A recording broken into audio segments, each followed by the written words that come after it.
Hey everybody, welcome back to Tim Travels. I'm your host Terry, coming to you from Milwaukee, Wisconsin at Cargill. So if you've ever been here, like the casino, the Potawatomi Casino is like right there. Like it overlooks this place. I was walking across the parking lot a little bit ago to, of course, find out that we'll call you when your load's ready.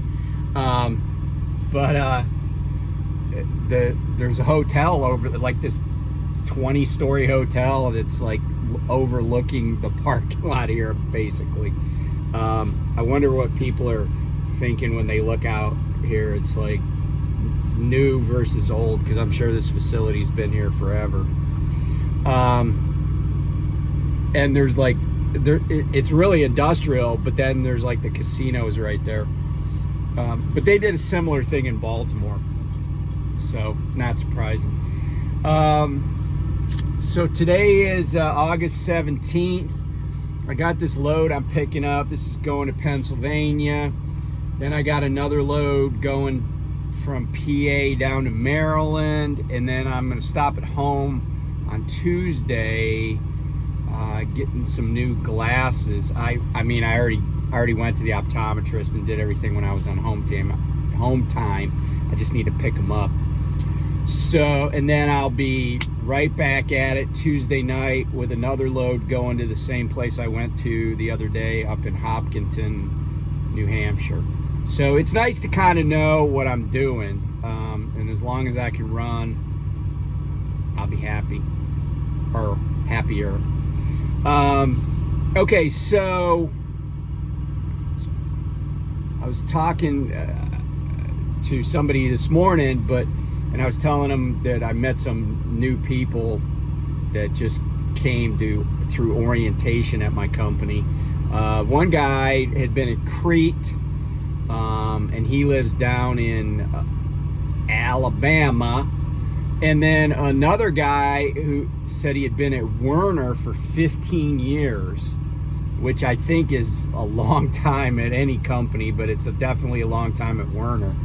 And he lives down in Florida. So those two guys are like hired under the new "we're hiring in the Southeast" policy. So I guess they think things are picking up. I hope these guys do well. I talked to them for a little bit, both nice guys. Both been in trucking for a while, obviously. So speaking of trucking, you may recall, and I actually talked about this I don't know if I talked about it in a video or I gave like a really lengthy comment in somebody else's video about this case in New Hampshire that I think goes back to like 2019, where a hot shotter crossed the center line. And you know, if you've driven in New Hampshire, you know all the roads are like this and up and down, and this dude crossed the center line, and I believe it was a hot shotter, and he killed 7 motorcyclists. Now the driver, I'm pretty sure, is already in prison. But check this out. This is from the New York Times. The fake, failing New York Times, but I think this is probably an accurate report. The owner of the company that hired that driver is going to prison for a long time. And he's going because he lied to investigators about how long he knew the driver. They were gun decking their hours of service, etc. So check out the headline here. So that's welcome news, because I was talking to my friend Lyle over at No Hippie Trucking and Transportation the other day, and we were just like comparing notes on how many bad crashes lately where we've just people have just been talking about running into them, and not physically, but just like ended up in an enormous backup because of vehicle crashes involving commercial motor vehicles. And I was talking to him on the phone while I was detouring around an enormous crash area on the Ohio Turnpike the other day. And you may know about this, but there were actually 3 crashes within a few minutes of each other, 4 fatalities, 10 10 people taken to hospitals, and it shut down the entire Ohio Turnpike, both directions, west of Toledo, for a long time. I don't even know how many hours it was.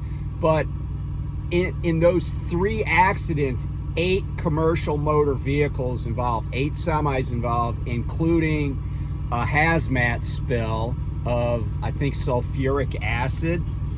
And, you know, and then I saw just that I-80 right in Minooka was closed down because 2 semis collided.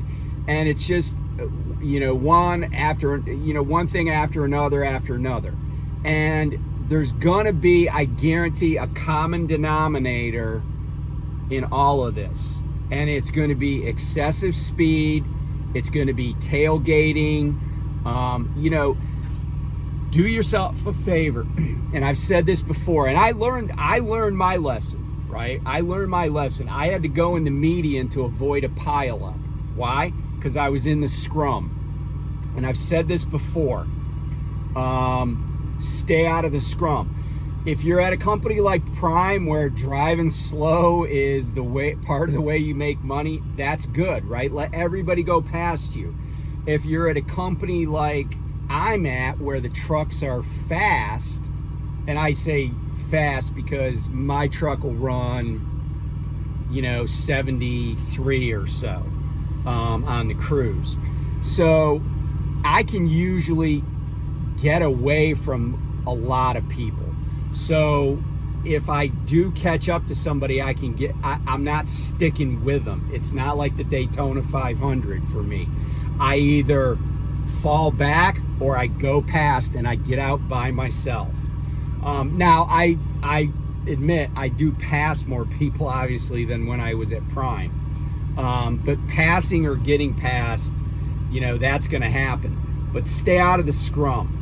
And, you know, if you're familiar with Smith System, just pay more attention to what's going on up the road.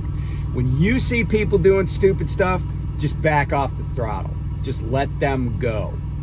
Let them go. Because you're going to see it. You're going to see cars weaving in and out. You're going to see semis cutting each other off. There was a guy on the Indiana Toll Road the other day. I watched him cut off other trucks, watch him cut off cars, no signals. I finally, because he was running about what I'll run on the pedal. And so I was close to him, and finally things kind of opened up and I was able to pass him. And when I went past, and even when I was approaching him, he was like, you know, like on the way over on the shoulder, not a little bit, way over on the shoulder, like 3 feet into the shoulder, then back. He was on his fucking phone, you know? I mean, typical crap. So it's dangerous out here, and it's not going to get any better. They're not, you know, there's more trucks than ever before, there's more cars than ever before, and there's the same amount of roads. And, you know, and then if you throw in construction and stuff, then it just gets really crazy. And I know you've all heard this before, but I'm just, you know, twice in a row, actually, coming west across Ohio, I had to take detour, and man, that detour was insane. And if you got a detour, because I almost saw right in front of me a camper get T-boned by a truck. It almost happened. And credit to the truck driver, because he had the right of way and he had an Amazon trailer, and I don't usually give those guys credit, but he was able, he might have been empty, but he was able to get stopped before. But I was like, I was actually on the phone, I think with Lyle, and I was just like, no. And this clown in this motorhome pulled out in front of this guy, and we were in this enormous backup because of the accidents on the turnpike.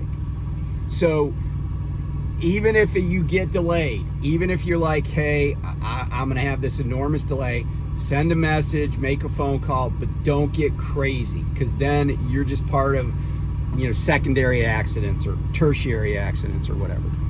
So anyway, that's that. Okay, so big possibly huge court decision out of Illinois, out of the U.S. District Court for the Northern District of Illinois. So in Illinois, they have a law that's kind of similar to the AB5 law in California, which, by the way, is going to go into effect. OIDA and the AT and somebody else, I can't remember who. Oh, the California Trucking Association. They've been fighting this, appealing it. They're just spending money that's going to go to waste because they're not going to win. But anyway, in Illinois, they have this Wage and Hour Act, and they basically have this ABC test. And people have talked about the B prong, which is, does an independent contractor do something different than the company he's contracted with? But here's the interesting thing about this decision in Illinois. And by the way, it was Judge Shaw, S-H-A-H, like Shah of Iran. But anyway, in this decision, and the plaintiff in this case was a guy named Andrei Prokhorov, and he's working for some fly-by-night company in Illinois, and they were basically like, hey, you're all independent contractors. Here's a document. Sign this saying you're an independent contractor. Well, the case, and the interesting thing about this case is that Prokhorov sued not really because of his independent contractor status, but he sued because they were withholding stuff from his pay. And he's like, I don't owe you for that. I shouldn't have been docked this pay. Well, interestingly, some of the things that he was docked for, they said, oh, well, we docked his pay because he's an independent contractor and that's the contract. But some of the stuff that he was docked for, the court actually said, well, that was valid. But the interesting thing is that then the judge went on to say, hey, but here's the deal. This guy is not an independent contractor. And it was very explicit in the decision. He's not an independent contractor. And this law applies. Now, keep in mind, this is not federal law. It's a federal court ruling on Illinois law. And by the way, that's a thing. It happens all the time, right? But in all over the country. But what the judge said was that this law, this Illinois law, applies to any company doing any business at any time in Illinois. And in specifically referring to trucking companies, if a trucking company has a driver that drives 1 mile in Illinois, and the company's it's not based in Illinois. Let's say it's based in, I don't know, Springfield, Missouri, or Omaha, Nebraska, or some place out in Oklahoma. It doesn't really matter. That's what the judge said. It doesn't matter. If your driver is in Illinois and you can't pass this ABC test, but the B prong, then this act applies to you.